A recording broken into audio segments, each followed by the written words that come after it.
First, let me introduce myself. I want to, first of all, thank you for inviting me. My name is Maria Ruggiero.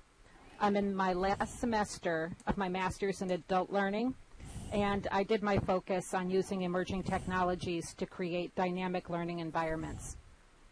I sat in the seat that you're now sitting in just last semester, and I experienced the kind of learning we will be speaking about this evening. I was blessed to have Dr. Eileen O'Connor as my professor, as she created the type of in which transformative learning can take place. Before we dive in, I don't know how familiar you are with the term transformational learning or transformative learning environments. Have most of you heard of that before? Yes. Okay. For everyone, before we dive in, let's discuss the term. Jack Meisro coined this term in his work in the 70s and 80s. He, for those of you who don't know, is an American sociologist and an emeritus professor of adult and continuing education at the Teachers College for Columbia University. And he was born in 1927, so he's a very forward thinker and came up with this term. And in a nutshell, it is used to describe the learning that occurs when adults move from that limited knowledge of knowing what they know without question.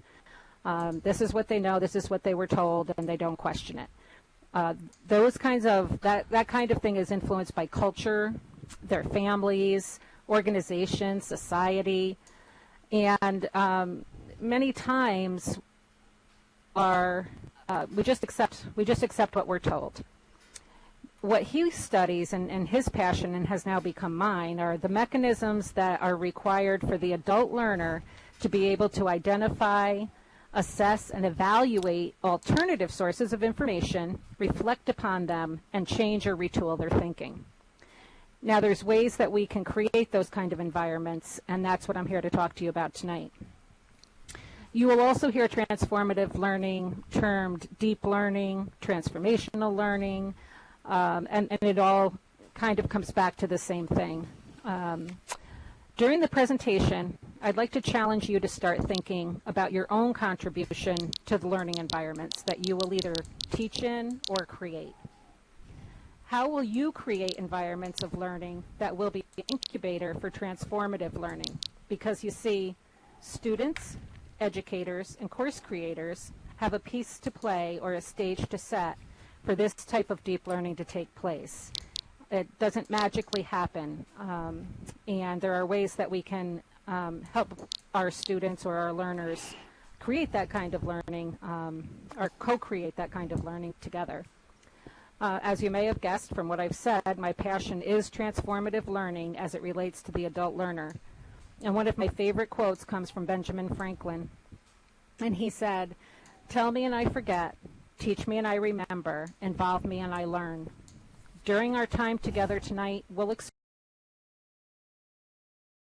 learning, or what they call sage on the stage. It was really I can look back now and see where I was experiencing transformative learning or on my way to that, but I really realized what it was through experience last semester. So we need to collaborate, reflect, question, and challenge. That's part of what we need to help our students and learners be able to enjoy transformative learning for themselves. Who remembers the commercial? Oh, actually, wait a second. I think we're going to need to change the slide before I go on. Okay. Who remembers that commercial that said, "This is your brain and this is your brain on drugs"? I think most of us would probably remember that. It was a big commercial on TV, a big push when they were doing drug awareness. And it showed the egg frying on the sidewalk. Well, I remember that image, and I keep that in my mind as I design learning environments. And I picture the learner interacting with the environment and within it.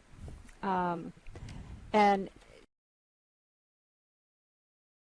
your students, I mean, this to me is just a way to illustrate your students' brains.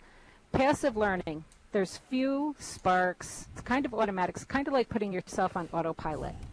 You interact with the course because you're supposed to. You read. You write a paper, and the gist of it. In transformative learning, we learn with our entire being. We bring it all. And that's what we hope to achieve in the courses that we take now and that one day we will create. We want that learning with the whole body. I've been that student, that one that is the brain that isn't moving. I read just enough sometimes to answer the question. I only minimally engaged in discussions, and I blame myself for that. I now know that I could have taken that environment as a learner and challenged my peers and instructors to converse, collaborate, question, and inspire each other. I could have if I knew how, but I didn't. I didn't know what I didn't know. I didn't know that a transformative learning experience, I could be in control of that for myself. But I didn't know that until, first of all, I experienced it as a student. And then I started thinking about those times that I've experienced it and what was done, what was different about that. Eileen, next slide. I have to keep turning. I'm sorry, I'm not very good at moving myself, although I have learned how to dance like that, which I'm very excited about. As a passive learner, I'm always looking for someone else to direct me. In fact, when I showed up in Eileen's course and she kind of nudged me, nudged all of us to come here to Second Life for one thing, I was not a happy camper. It was out of my comfort zone, and I just was thinking I cannot do this. However, there was enough structure there that I could fall back on, and it worked for me, and I did transform. I responded to learning because I was brought up that way. That's what I knew. That's what I knew from grade school. That's what I knew from many of my courses. It's been 6 years that I've been in online as a student. My first 4 years was I was at Empire State College for my bachelor's in human services, and now I'm just finishing my master's degree. In active learning, I realized that others, my peers, Eileen, the people I spoke to about ideas that I was hearing in my classroom or in my course, they came with their own perspectives. And they were influenced by their culture and their societal ties and families and organizations. They came with all that stuff, that backpack, and I came with mine. But if we had no way to compare what we thought we knew, to talk and to discuss and challenge each other and question each other, then transformative learning would have never taken place.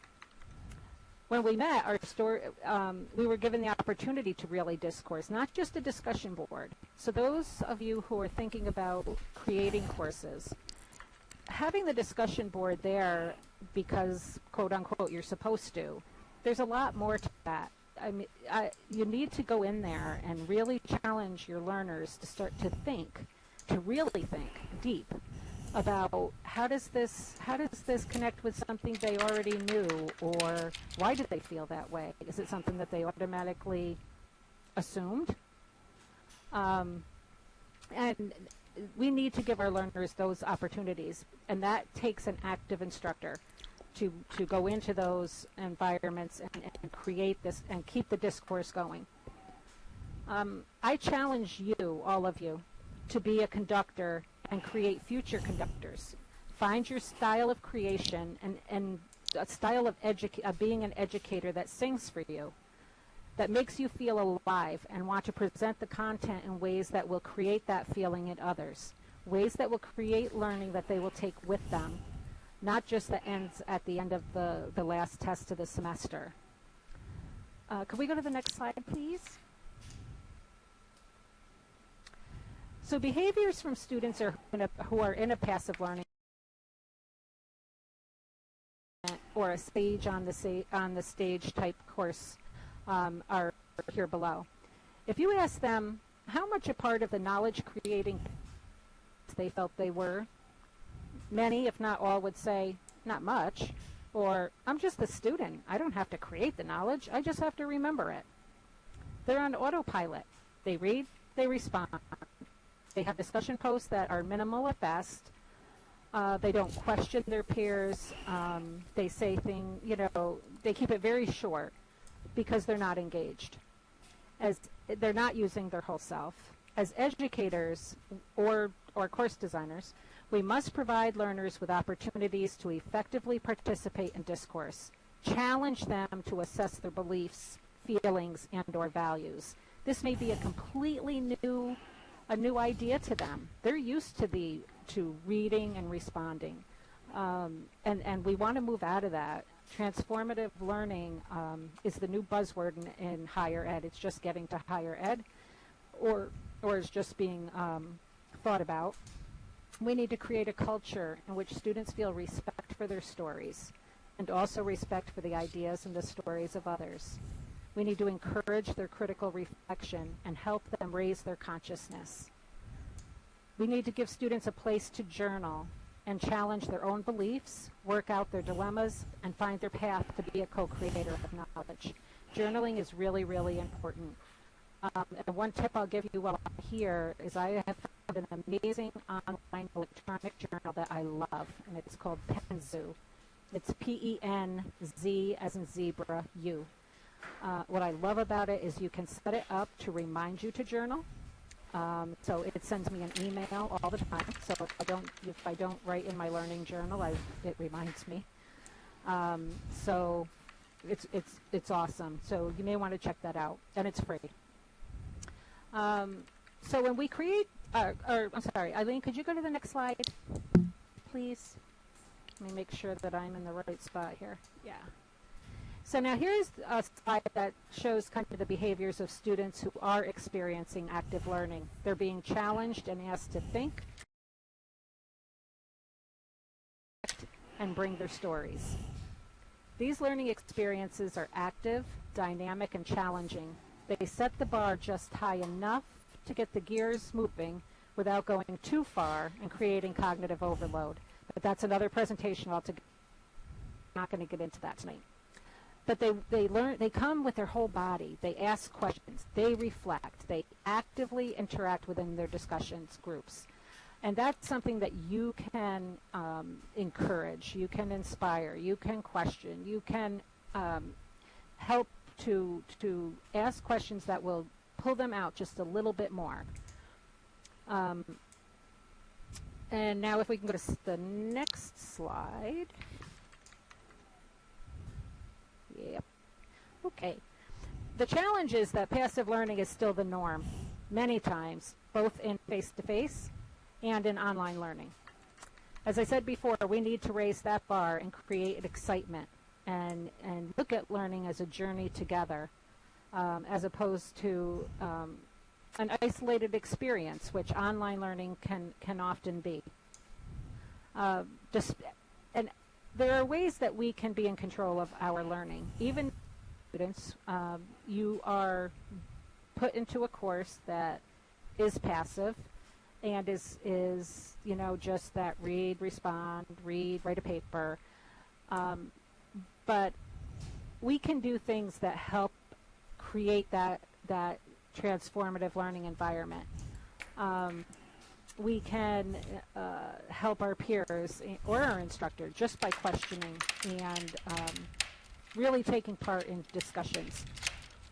So despite what we're dealt with, we can create active learning when we know how, and it's worth the time and effort. We can look and discuss with our own circle. If we're not finding a way to do our courses, we can talk to the people around us that care about us about what we I'm sorry, I just lost my train of thought because I was looking up at the message board there. But we can create those discussions outside of the class and still be able to experience transformative learning. Online learning really is still in its infancy. The worldwide today is 25 years old. Online is 15. And that may seem like a of time, but you that will be working within higher ed, you'll see that that really is no time at all. Things take a long time to change. And when you're out there and if you're going to want design courses, higher ed, or for instructors that are going to be teaching your course, many times they come to this environment. I mean, you're in this class and you're courageous because you want to learn about emerging technologies. I was terrified, absolutely terrified. Now I know I can do it. The software and the things that I can now do are astounding compared to a year ago when I, couldn't make the movie remote work correctly. So you're faced with the staff or people that you work with. Eileen, you're so funny. Are people that you work with that have technology. They're not comfortable. They say it's just older people, but you know what? I'm 50 and I don't consider myself ancient, and I was scared of it. It's for the younger people, and it was just too confusing. But you'll be faced with those who don't know or they can't find their way in using emerging technologies, which are absolutely one of the best tools that you can use to create dynamic learning environments. And they're right there at our disposal. So they may not know how to go, and you need to be the light for those others. It may not be easy at first, but it will raise your work that you do to another level. As adults experience this type of learning environment, their fire will be lit, as mine has been, and they will no longer be content with anything less. We have a new student coming to adult ed, and that is Silver Tsunami, which are us baby boomers who are able to retire and are looking to continue our education. The traditional college student, they're suggesting by the year 2020 that the traditional college student entering college, well, many of those high schoolers will have already taken online courses. So we have them coming to the learning environment, and online education is going to explode, as it is now, because there are not enough brick and mortars to be able to meet the needs of all of the students. And these students are savvy. They expect us to be dynamic and transformative. So it is definitely where we're going. Eileen, could you go to slide 8? Okay, hold on just a second. I'm having a little blip here on my computer. Okay. So feel the power of your own creative and respect them. They're so important. Be engaged, responsive, question and reflect. Everything that you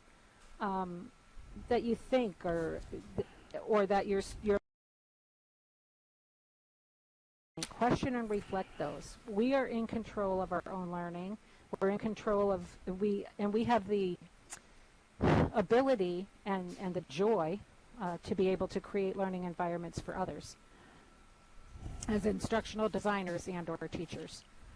And we have that, I believe we have the responsibility to create learning environments that are conducive to transformative learning.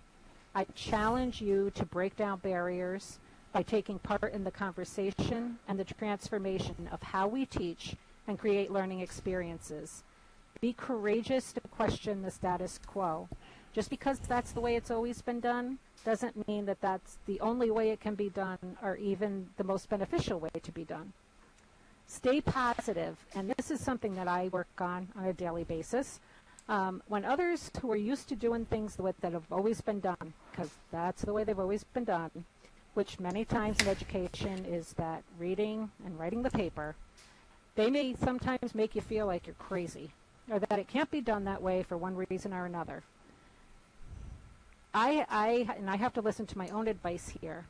Don't demonize those people, as many times their viewpoint is based on fear or lack of confidence when faced with emerging technology.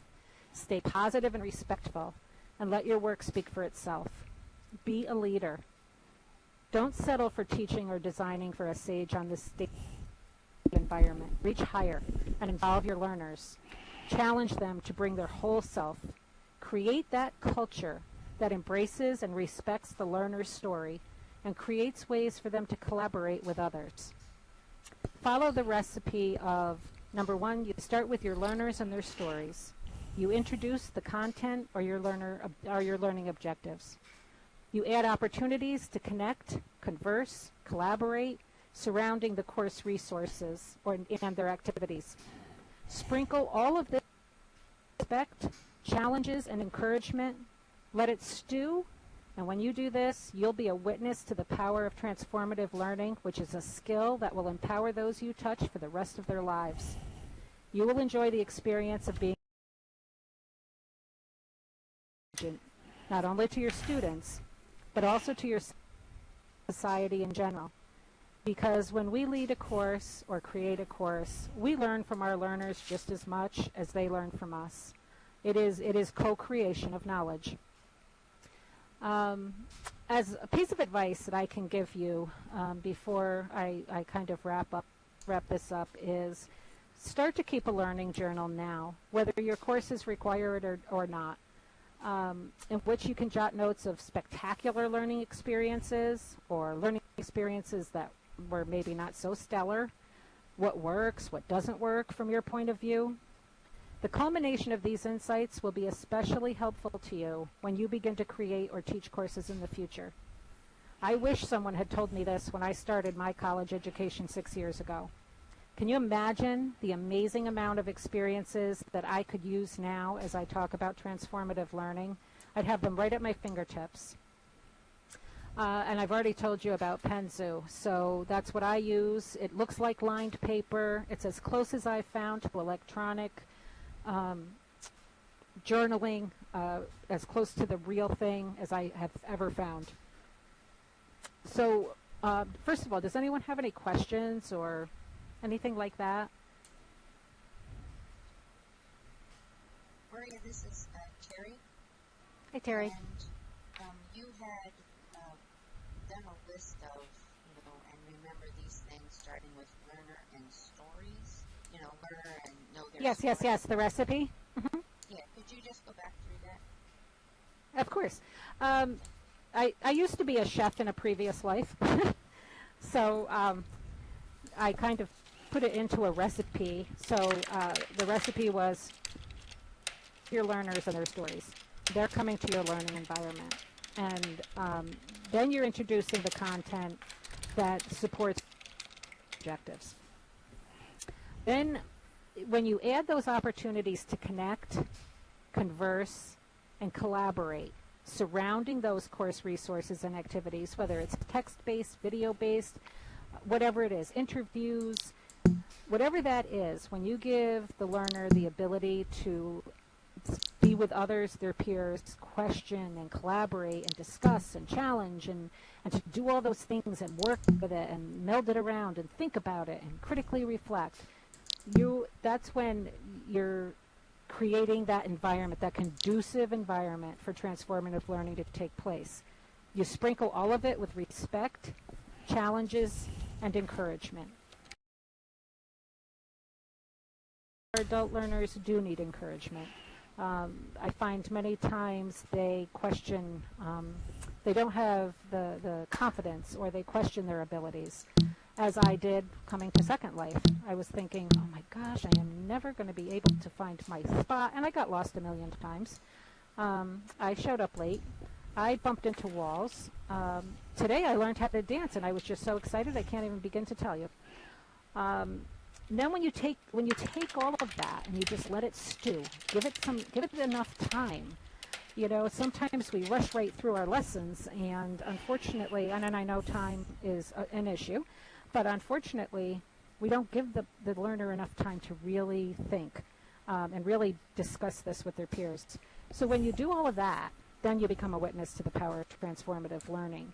And it may not, all occur then. It may, I know that I have to watch my time, but it's just pieces. It's these pieces of and experiences that will one day just be like, wow, oh my gosh, I get it. And as far as Eileen wanted me to teach you guys how to dance, if you stand up and like you hit F12, like I just did, I did that, and I can do that, which now I'm going to lose myself. So, get all go, right, Rebecca? So that's what you do. And then you can get all the kinks out while you're sitting there listening to me go on and on. So, before you break into groups, I want to thank you for you taking time out of your schedule. I know time is precious to us, very busy people. But there's questions I wanted you to think about when you're breaking off into your groups. As an adult learner, as a student, think about your past learning experiences. Can you pick out the passive from the active learning situations? And how did you feel during each of those? Which of those created deeper learning for you? Which are the ones that you remember? What ways can you think of as tools to use when you're faced with a more passive learning environment to create a more transformative experience for you and your peers? So what are things that you can do as a student in a course? If you find yourself in a course that's like extremely passive and it's just, that same old, try to insert some life into it and challenge people and ask questions during those discussions. And then, as future educators and or instructional designers, what will you think about when you create courses or learning environments that will create a learning space that is active and transformative as opposed to passive and rote? And let me tell you from experience, my last semester I had to do my project planning, which was a course for adult learners returning to the online learning environment as a bridging course.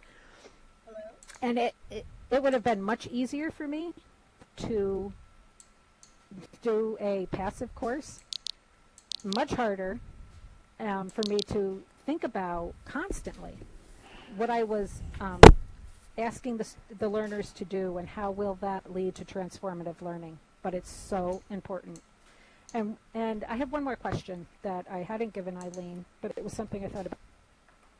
Is what responsibility do you feel that you have, for those of you who are going to be course designers or teachers, what responsibility do you feel that you have to advance that status quo, that, reading and writing your paper and, what responsibility do you feel you have to encourage, to create environments for transformative learning?